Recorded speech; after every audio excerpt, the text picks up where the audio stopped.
जोहार राजू दादा, जोहार जोहार जोहार राजू दादा, जोहार जोहार जोहार राजू दादा, जोहार जोहार जोहार काता रामचंद्रारेड्डी, जोहार जोहार जोहार अमरवीरुलको, जोहार जोहार जोहार अमरवीरुलको, जोहार जोहार जोहार अमरवीरुलको जोहार जोहार కొనసాగిద్దాం అమరవీరుల ఆశయాలను, కొనసాగిద్దాం అమరవీరుల ఆశయాలను,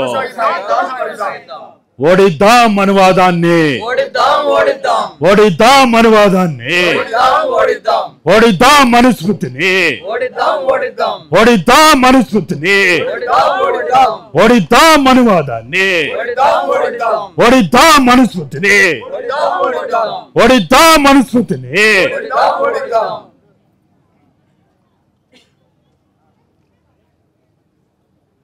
కామ్రేడ్ రాజ్దాదా ఆయన భౌతికంగా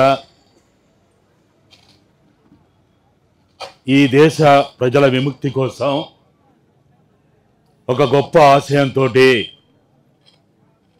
ఉన్నతమైనటువంటి పార్టీ క్రమశిక్షణతోటి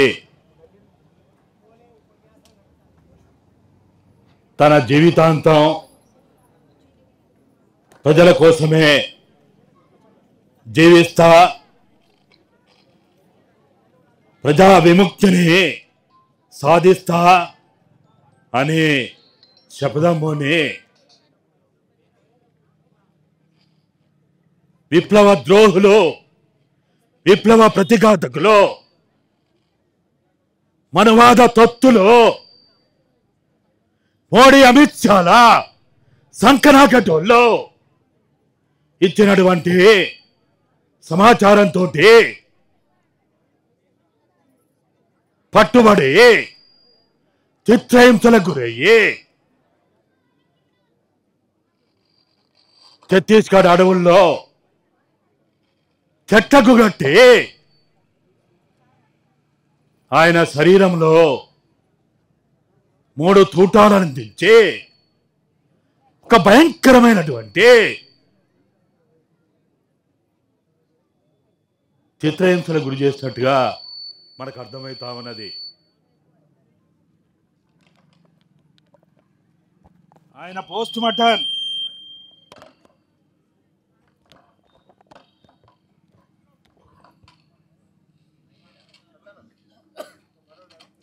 చెందినటువంటి వీడియోలు చూస్తే మనకు అర్థమవుతుంది. ఎక్కడెక్కడ ఎంత దగ్గరగా పాయింట్ బ్లాంక్లో పెట్టి ఆయనని చంపిననేది మనకు అర్థమవుతుంది. ఒక బూటకపు ఎన్కౌంటర్ని చూయించడానికి ఆఖరికి ఆయన ముంజేతి మీద కూడా తూటాలతోటి కాల్చినటువంటి అత్యంత భయంకరమైనటువంటి ఆ వీడియో చూస్తే మనం ఎవరం నిద్రపోం, మనకు నిద్ర పట్టదు. మరి ఆ విధంగా చంపినటువంటి మోడీ అమిత్ షా,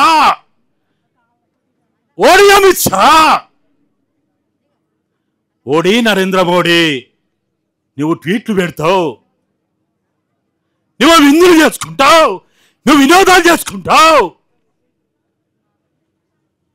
మరి ఏం సాధిస్తావు? నువ్వేం సాధించగలుగుతావు?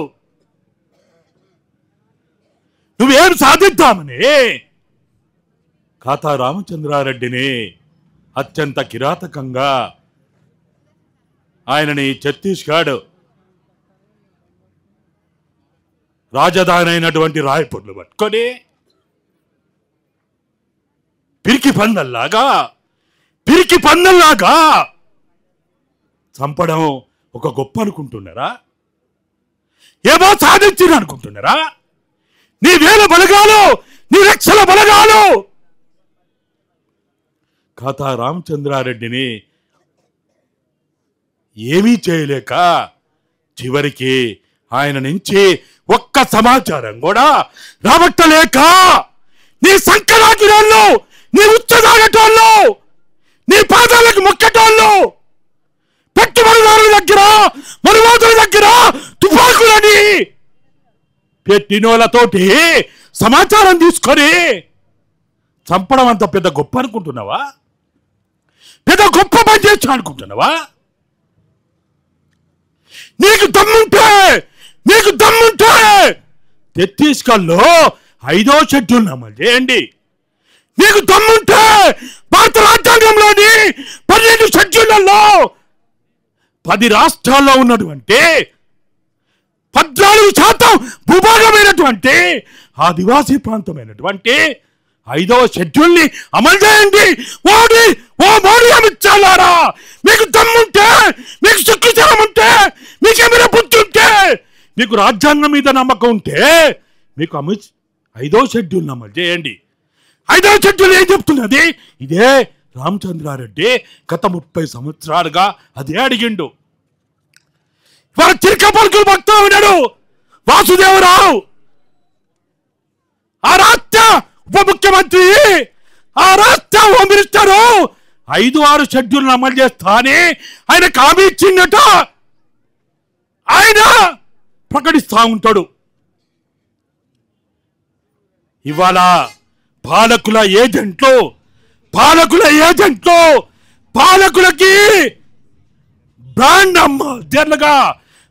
అంబాసిడర్లుగా మారినటువంటి ఈ విప్లవ ద్రోహులు, విప్లవ ప్రతిఘాతకులు, ఓ వేణుగోపాలరావు, ఓ వాసుదేవరావు, మీరేం చెప్పిండు?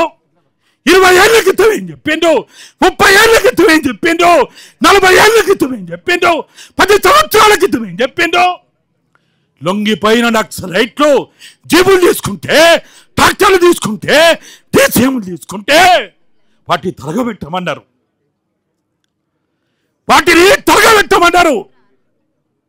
లొంగిపోయిన విద్రోహులైనటువంటి, ప్రతిఘాతకులైనటువంటి వాళ్ళ ఆస్తులని స్వాధీనం చేసుకోమన్నారు. వాళ్ళు లొంగిపోతే, వాళ్ళకి ట్రాక్టర్లు తీసుకుంటే, వాళ్ళు డీసీఎం తీసుకుంటే, వాళ్ళు కమాండర్ జీబులు తీసుకుంటే, వాళ్ళ ఉపాధి కోసం వాళ్ళు ఏవేవో తీసుకుంటే, ఓ వేణుగోపాలరావు నువ్వు తీర్మానం చేయలేదా?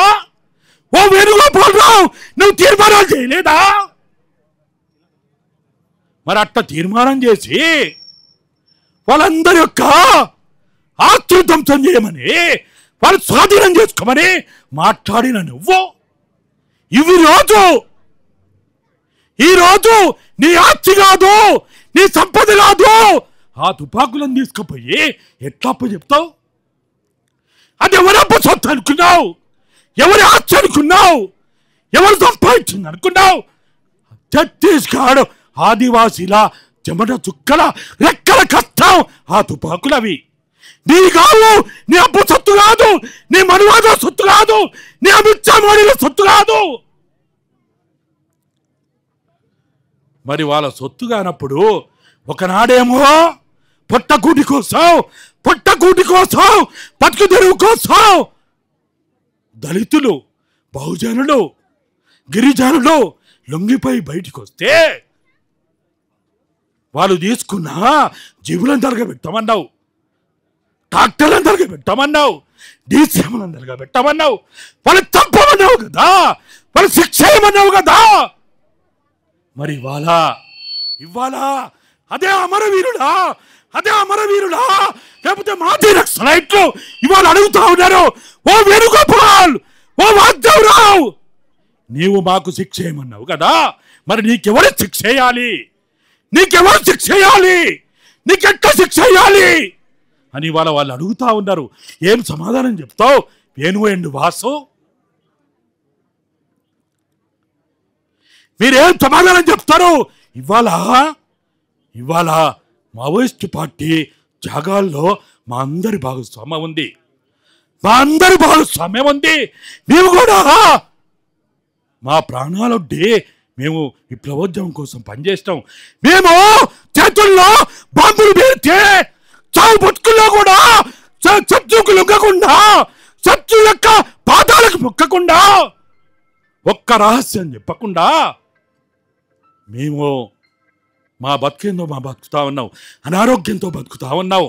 మా శరీరాల్లో ఆపరేషన్ చేసుకొని, ప్లేట్లు పెట్టుకొని, స్టూలు పెట్టుకొని, నడవలేక, నిలబడలేక, కూర్చోలేక చావు బతుకుల్లో ఈరోజు మేము బతుకుతా ఉన్నాం. నీకేమైందా? నీకేం ముట్టింది రోగం? నీకేమైంది మరి అట్లా చేయడానికి? ఇవాళ సిగ్గు లేదా నీకు?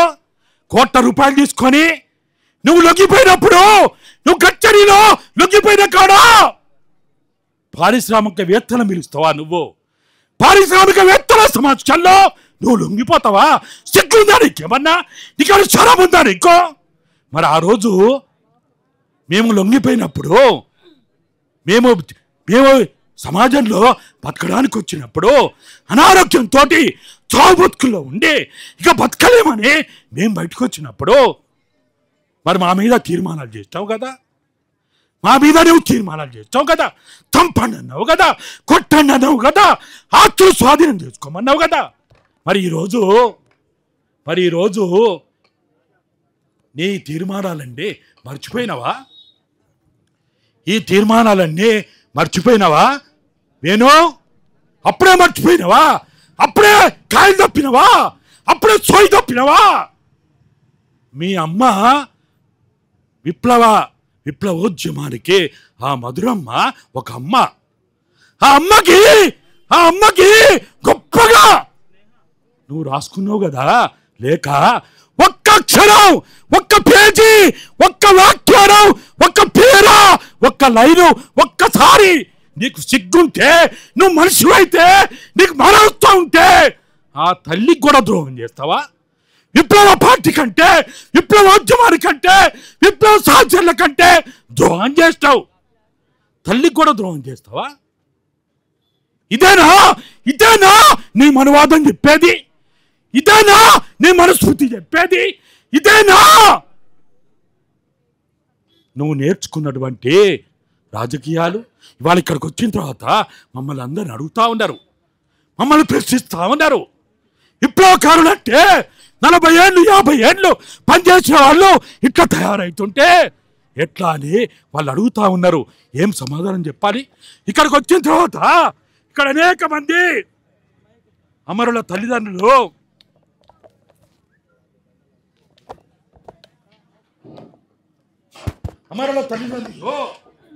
అమరుల యొక్క కుటుంబ సభ్యులు ఇవాళ మా గల్లాలు పట్టుకొని అడుగుతా ఉన్నారు.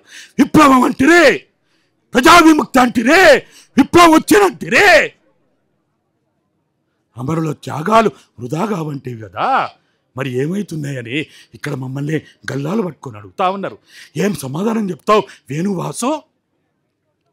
ఇక సిగ్గు లేకుండా, శరం లేకుండా, ఏ విలువ లేకుండా ఈయన ఏ విలువ పెడతా ఉన్నాడు. విజయ్ శర్మ అట ఏదో చేస్తా అన్నాడట, మోడీ అట ఏదో చేస్తా అన్నాడట. ఎందుకు ఈ చెరక పలుకులు? ఎందుకు ఈ బతుకు? ఈ బతికి ఏం సాధిద్దాం అనుకుంటున్నారు? ఎవరి కోసం బతుకుదాం అనుకుంటున్నారు? కాబట్టి విప్లవోద్యమం ఒక్కరితోటైనా బతికే ఉంటుంది. అందరూ పోయినా కానీ ఆ భావజాలాన్ని ఎవ్వరు చంపలేరు. ఇక్కడ మేమందరం చంపబడ్డా, చచ్చిపోయినా విప్లవోద్యమాన్ని ఎవరు ఆపలేరు. విప్లవం అనేది తూర్పున ఉదయించే సూర్యుడు. అది ఎంత వాస్తవమో భారతదేశంలో తిరుగుబాట్లు అనేవి, ఉద్యమాలు అనేవి అంతే వాస్తవం. కాబట్టి ఇప్పటికైనా అన్నీ ఒళ్ళు దగ్గర పెట్టుకొని మతి భ్రమించకుండా ఇప్పటికైనా ద్రోహాలకి ఇంకా పాల్పడకుర్రి. కనీసం ఈ తెలంగాణ గడ్డ ఇటువంటి వాళ్ళని చూడడానికి ఇష్టపడతలేదు. తెలంగాణ పల్లెలు, తెలంగాణ తల్లులు, ఓరి చౌలారా, ఓరి వేణుగోపాలరావు, ఓరి వాగ్దేవరావు, చచ్చిపోండి మీరు. ఆ ఇంద్రావతిలో పడి చచ్చిపోండిరా, ఆ గోదావరిలో పడి చచ్చిపోండి అని శాపనార్థాలు పెడతా ఉన్నారు, మాకు ఫోన్లు చేసి చెప్తా ఉన్నారు.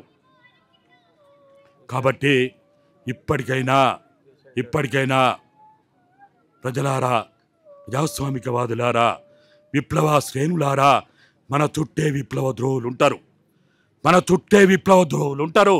పరా హుషార్, జాగ్రత్తగా ఉండాలి. మన చుట్టే ఉంటారు, ఇక్కడ కూడా ఉంటారు. కానీ మనం చాలా జాగ్రత్తగా ఉండాలి. మంత్రసాని పాత్ర పోషించాలి. భారతదేశ విప్లవానికి ఒక తల్లికి మంత్రసాని ఎట్లనైతే ప్రసవించే బిడ్డ కాడు ఉంటుందో, విప్లవకారులు ఆ విధంగా ఉండాలి. కానీ దయచేసి ఇప్పటికైనా ఎవరు భయపడవద్దు, ఏమీ బెదరాల్సిన అవసరం లేదు. ఎవరు ఉన్నా ఎవరు లేకుండా వీళ్ళ ఆశయాలు ఉంటాయి, వీళ్ళు చనిపోలేదు. దయచేసి ఎవ్వరు కూడా రామచంద్రారెడ్డి చనిపోయిండు అనే పదాలు వాడకుర్రి. వాళ్ళు చనిపోలే, వాళ్ళకి చావు ఉండదు. మనం చనిపోతాం, మనలాంటి వాళ్ళని చనిపోతాం, కానీ వీళ్ళు చనిపోరు, వాళ్ళకి చావు ఉండదు వాళ్ళకి. కాబట్టి దయచేసి వాళ్ళ ఆశయాల్లో మనం అందరం ముందుకు పోదాం. మన చుట్టూ ఉన్నటువంటి కోవట్లని, విప్లవ ద్రోహులని పసిగట్టుకుంటూ ముందుకు పోదామని, విప్లవం జయిస్తుందని మరోసారి శపథం పొందామని ఈ అవకాశం ఇచ్చినటువంటి బంధుమిత్రుల కమిటీకి ఉద్యమాభివందనాలు, విప్లవాభివందనాలు.